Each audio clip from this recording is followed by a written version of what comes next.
Hello everybody, welcome to Holy Trinity. So Holy Trinity presents our first video, Soft Skills. So we present connecting classroom to careers. So this presentation, it is given by Mr. Tommy Dominic, MBA Tesson, Holy Trinity DMIT Career Counseling Center. So let's first see what are soft skills. Soft skills are the abilities, skills and traits that pertain to personality, attitude and behavior. I repeat, soft skills are the skills, abilities and traits that pertain to a personality, attitude and behavior. So we can say that, as you all know, soft skills are not a formal skill or technical knowledge. That is, it is not the formal education that we acquire or the technical know-how we acquire from the present education system. It is something beyond that. So soft skills are not formal or technical knowledge. So let's see what industry wants or what industry looks for in a candidate. There are certain set of skill set that are wanted by the industrialists or the entrepreneurs. One is, in a candidate, they always look for oral and written communication skill. That is the first skill they look in a candidate. Second thing is the critical thinking ability of a candidate. What is his critical thinking ability? That is the second aspect they take it for granted. And number three is a problem solving resourcefulness of the candidate. And last one is the ability to work productively on a team. So these are the major skill sets that are needed for a person to get a job or to get a promotion or continue with a job. So soft skills or employability skills, in other words we call it as employability skills. So these skills are very much essential for building up a successful career. So soft skill is the ability that is required or it is expected from persons for finding a suitable job or its maintenance and promotion. So soft skills is the ability required and expected from a person for finding a suitable job, its maintenance and promotion. So what is the importance of soft skills? Why it is needed? Why soft skills are very much essential to build a better career? So soft skills are very important because of the following reasons. One is to handle the interpersonal relationships. It is very much essential. And number two, to take appropriate decisions. That is, to take right decisions at the right time. Soft skills are very much essential. To communicate effectively to the right person in the right manner, that is very much essential. That is, communication skill is very much essential. And last one, to have good impression and impact to gain professional. That is, to make ourselves professional. Soft skills are very, very important. That's why we need to acquire soft skills. And the first skill that should be possessed by a person is the communication skill. That is one of the major skill. So this is a cornerstone of this soft skill. So communication skill is the key that opens door for public speaking, for articulation, language fluency and accent reduction. So this is one of the major skill that opens for all these aspects. And every human being has to essentially and effectively communicate with one another. So effective communication, that is one of the major hallmark of one's education today. So there are different communication skills that should be possessed by a person. One is the oral communication, two is the written communication, and third one is the non-verbal communication. So in oral communication, the person must possess good presentation skill, audience awareness, critical listening. He must be able to control his body language. In written communication, coming to written communication, he should have good academic writing skills, revision and editing of the written material, critical reading and presentation of data. This is a major skill, written communication skill that should be possessed by a candidate. And third one is the non-verbal communication, that is the body language. In other words, we call it as body language. So that is, he should possess the skill to know the mind of the audience, that is audience awareness and personal presentation and different body languages that should be followed to communicate effectively. So these are the major communication skills that should be possessed by a candidate. So good communication, we can see the following components. In a good communication, we can see the following components. One is there is always a good coordination One is they will keep others informed of what they need to know, or without burdening them with unnecessary information. So that is, there will be proper coordination of communication. That is one criteria which we can use to find out whether the communication is good or not. Number two is the accuracy in communication. That is, the wrong message may worsen the situation. So it is better always to give accurate communication, or accurate matter should be communicated to the audience. And third one is timeliness. That is, there should not be any delay in communicating the thing, or it should not be too early. That is, message should be delivered at the right time so that it may avoid confusion. And fourth one is the confirmation. Make sure that the right people are getting the right communication or information they need. So that is another major aspect we need to take for granted to find out whether the communication is good or not. And information, that is another aspect, that is, who needs to know what. That should also be taken for granted. So these are the major criteria to identify whether the communication is good communication or not.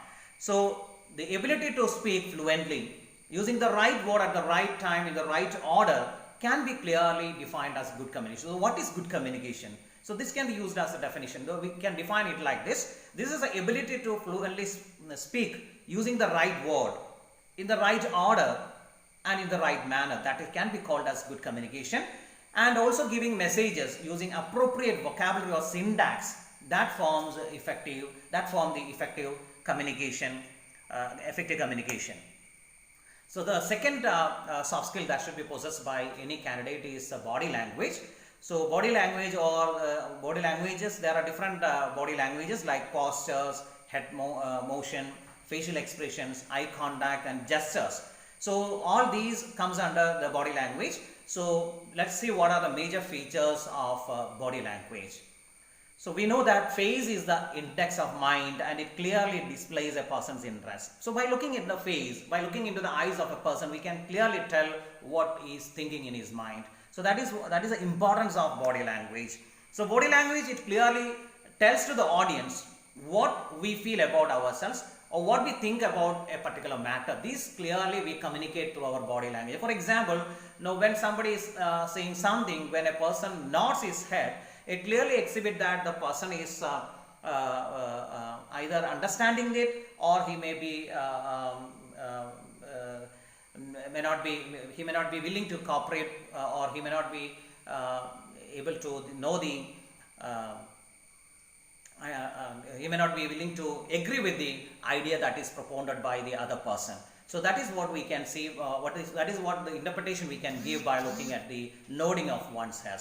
So one's head. So let's see what are the non-verbal communication or body language. Let's see what are the non-verbal communication or body language that are commonly used by a person.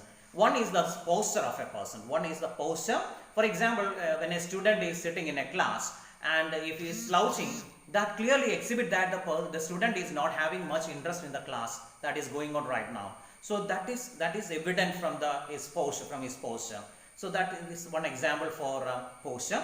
Another one is the appearance of a person. Whether a person, for example, a student is coming to the class wearing untidy clothes, clearly tells us what is his attitude, from which background he is coming, and what is his financials. All these aspects we can identify by looking at the appearance of the person. So untidiness is one example for that. Then the movements of head that I have already explained, nodding of head, that also clearly a non-verbal communication.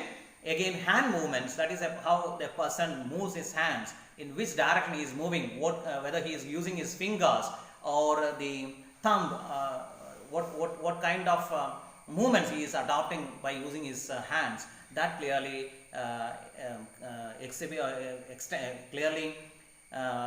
explain some kind of communication to other persons. Then the movements of eyes is another, that is eye contact with the person. That is another aspect of non-verbal communication. Whether when a person is winking his eyes to another person, that means he is not fully agreeing with the other person. So that is a reading we can get from this winking of his eyes. Then again, the facial expression. For example, a person is if he is very angry, and when he frowns his face, it clearly tells us that he is very angry with a particular aspect or with a particular thing. So that is another the non-verbal communication of body language. Then the body contact is another aspect, that is the shaking of hands by a person. Whether we are using a cold handshake or we use a hard handshake with a person, all these clearly tells the personality of a person. So that is another aspect of non-verbal communication. Then the sounds we use, whether we are laughing at a person, so it clearly tells us what kind of an emotional state we are. Now even we are laughing aloud, that clearly tells us that we are in a very happy, joyful mood. The way we talk, so when we pose, which words we stress, all these clearly indicates the importance of a particular aspect or particular group of words in a sentence. All these are non-verbal communication. And the closeness that we adopt, that is whether we are moving into the space of another person, or so that is there are different zones. So some may move into the intimate zones, that is a personal zone. So normally people won't allow others to come or invade into the personal zone, because when a person moves into the a personal zone of a person, if he is not a close relative, then automatically the other person will take a defensive stand. That we can see in detail when we go for the class on body language. So body language, apart from the above discussed non-verbal communication, some other body language or gestures are the following. One is the crossing of arms, crossing of legs, standing the crossed legs, sitting crossed, etc. All these clearly indicates different aspects, or it clearly tells us the different attitudes or different emotions of a person. So the emotions of the sender and the receiver, that is whether the person is clearly speaking or enthusiastically speaking, all these tells us the effectiveness of communication. Again, by looking at the picture that is provided, in one picture the person is having a clenched fist, so it clearly tells us he is closed, that is he is not opening up. But in the second picture we can see the person has used an open gesture palm, so it clearly tells that he has nothing to hide, he is very open, he is very transparent. That is what we see from this picture. So this way we can interpret the communication that is carried out by a person. So that is the importance of body language. Next we will see the third soft skill that should be possessed by a person, which is the written communication skill. So written communication or written material that really evaluates a person's proficiency, his indications, the spelling and grammar, etc. All these clearly tells what is the proficiency of a person in a particular language. If a person is committing some errors while writing circulars, reports, or agenda or something like that, so it will considerably spoil the image of the writer. So that is why written communication is very, very important when we compared with the oral communication skills. So good visual presentation using graphics, colors, balanced designs, layout art, all these add to written communication. And keep handouts and other materials ready for presentation, and that is also very, very important when we adopt or when we try to acquire written communication skills. And next skill that should be possessed by a person is the presentation skill. So presentation skills include the planning, preparation and delivery of message to a particular group of audience, or making a formal speech with an audience, with a group of audiences. That is another one form of presentation. So presentation skills can be broadly classified into physical, oral and electronic presentation. So success in life, it depends upon presenting ideas in an appropriate manner. If a person is able to present an idea in a clear-cut manner, in an effective manner, that clearly tells us that this person is going to be very successful in the very near future. And when we speak with a person, if you look at the eyes of the audience and speak in a natural conversational voice, that shows that his presentation is very, very effective. That is, when the presenter is looking into the eyes of the audience and the audience are looking back to the presenter into his eyes, that means there is some kind of communication is happening there, and so that means the communication is very natural, conversational, and it is very appropriate for the occasion. So the voice modulation is another important aspect when we carry out a presentation.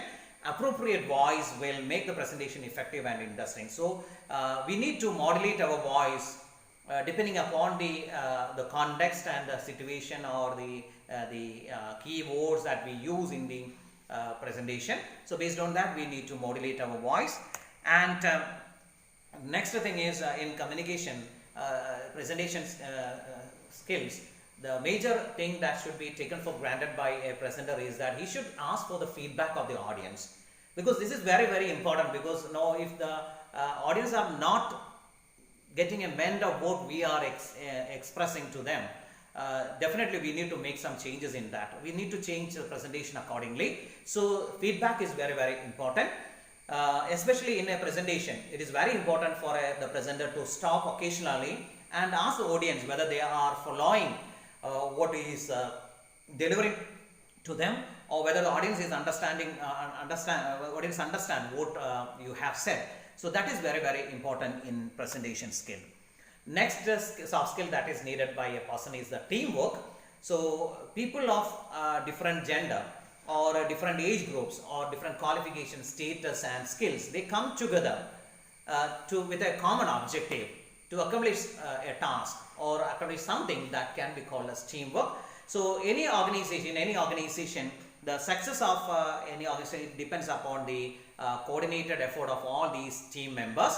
So it is actually the teamwork is actually the agreeableness and cooperation between the or among the team members. It is actually the agreeableness and cooperation among the team members. Next soft skill needed is the professional ethics. So professional ethics, that is actually the need of the hour in India. So when a person is at a work spot, he must think of his work only. That is, he must fully dedicate himself for the work. He has to put his heart and soul into the work. That is one of the major professional ethics. Each employee must consider himself as an organic part of the organization, and he must try to contribute his maximum for the successful functioning of the organization. So that is the soft skill, professional ethics. And the next one is the interpersonal skill. So this is a skill that is very important, because this is the skill that controls all our emotional activity. We know that man is a social animal, and his success largely depends upon his relationship and interaction with the others. So a person keeps his relation in a perfect manner by controlling all his emotions in a perfect manner. That is, within self, if he is able to control himself, all his emotions, that skill is called as interpersonal skill. So we must respect, that is, in other words, we can say we must be in a position to respect the views of others. We should take care of the sentiments of other person, or if you want to differ on the views of another person, we must politely give hints to them without wounding their feeling. That is one of the major important skill that should be possessed. So the interpersonal skills will clearly exhibit what are the emotions that we are expressing, what kind of emotions we possess at that particular moment, whether we were in an excited mood, or whether we were very tender towards the other person, or whether we were very scared, angry, sad or happy. So what kind of emotions we possess, or how we can control all these emotions, that is how we are controlling all these emotions. That is what we call it as interpersonal skills. Next is the time management. So time management is very, very important in professional life.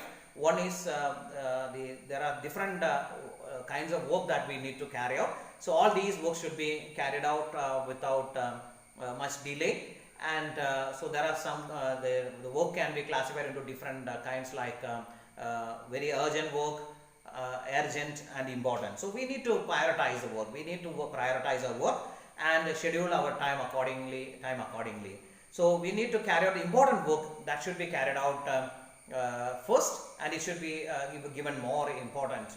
That is, the urgent work should be carried out, allotted more time, or most important work should be given more time, and it should be taken up first, and all others we can carry out after the completion of the most important work or the urgent work. So that is another skill, another soft skill. And the next skill that should be possessed by any person to achieve success in their life is the stress management. So stress create lot of difficulties for persons in their personal life as well as in their work culture, work environment. So it is creating a lot of troubles. So every person need to manage their stress. So in order to manage the stress, we can adopt the following strategies. One of the major strategy we can adopt to reduce stress is go for meditation. Meditation is one way we can reduce stress. Another way to overcome stress is journalizing or writing diary about the daily course that we face. And the third one is trying to resolve the conflict that we have with others in the office or in our personal life. So that is one way of reducing the stress. And the next one is leading a balanced life. That is, everything should have a spick and span. That is one of the major way which we can reduce the stress. That is, for example, if we are getting out morning very early in the morning, we carry out our things in a perfect manner on a scheduled basis. So that way it will reduce the stress, so that we can go to office at the right time, be at the office at the right time, we can do the work in a perfect manner, we can come back perfectly. So that is leading a balanced life. That is very, very important to reduce stress. And be aware of the present moment. That is another way of reducing the stress. Then engaging in physical activities like sports or games. That is one way of reducing stress. And finally, moving to some productivity, developing our productivity skills, like going for some courses or attending some kind of seminars, workshops, etc. That may one way or other reduce the stress that we face. Again, we need to make a change in our focus. That is, we need to school ourselves to wake and get ready, not for the work but for the day. So we need to take into consideration the whole day, so that only we can reduce the stress. So on the drive to the work, it's better to listen to music or listen to some kind of humor, anything that is related to work, that may reduce stress. And again, we can manage the stress by taking an alternative route to the work. That is, the change in scenery will help you to stay alert to the road and keep your mind off the job. Then plan your work and work on your plan. Devote every paid minute to your job. Definite deviation from the work plan. That will absolute deviate from your work plan only when absolutely necessary, not every time. No, if you deviate, that may create stress for you, because we may not be able to finish the job at the right time. And if you are not finishing our job at the right time, that may create a lot of stress for us. So that is, the files will pile up in our desk. So it will clearly exhibit our attitude. That is, a cluttered desk means a cluttered desk. It clearly shows that. So we need to stick on to our schedules and do our work. We should never deviate from our work plan. And another most important thing is to reduce stress is to take the allotted breaks.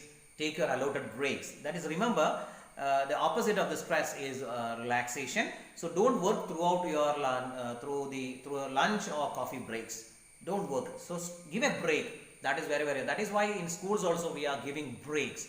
No, a student who is listening to a class for more than 45 minutes, he may feel monotonous class, and he may feel bored. He may feel monotony, or he may feel boredom. So that is why we give a break, so that the students will get a regeneration, so that they can attend the next hour class more in a perfect manner. So this also doesn't mean that we don't think or talk about work during your breaks. So that is not what we mean. We mean we need to take some kind of relaxation. We need to give a rest to our brain.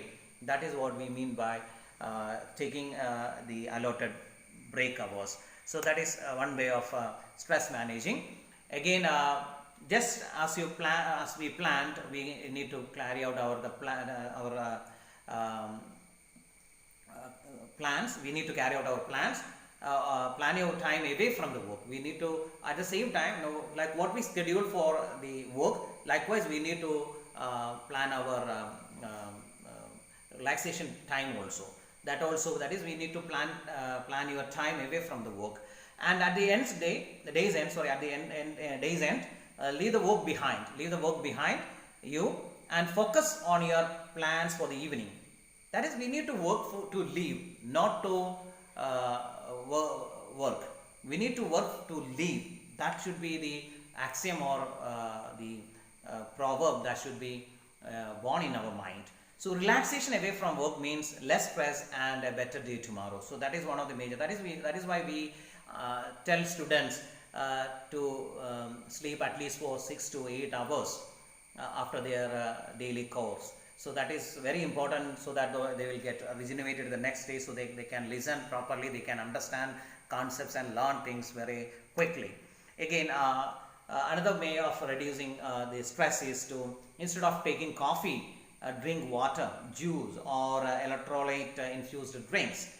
So dehydration is one of the major cause for fatigue. So coffees and soft drinks that contain caffeine may seem to keep you going, but actually in reality they add stress, and so don't keep your body hydrated. And another way to reduce stress is practicing yoga. That will considerably reduce the physical and emotional and mental stress of the individuals. And the last one is leadership skills.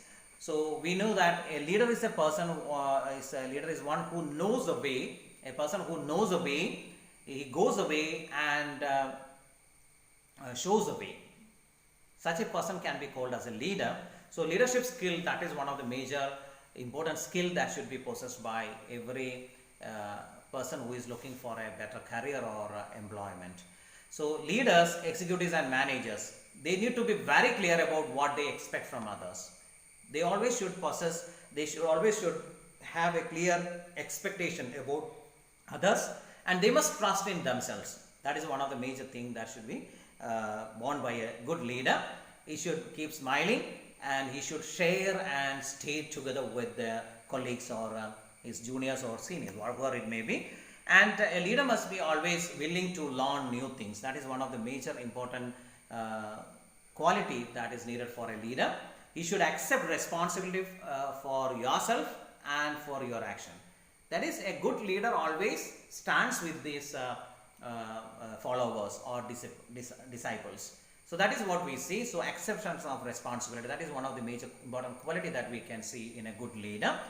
And he is a person who always look at the problems and challenges, and he must be able to resolve that.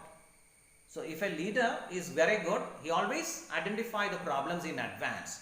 He identify the challenges that we are going to face, and sometimes a good leader can convert these challenges into an opportunity. So that is possible only if there is an effective leader.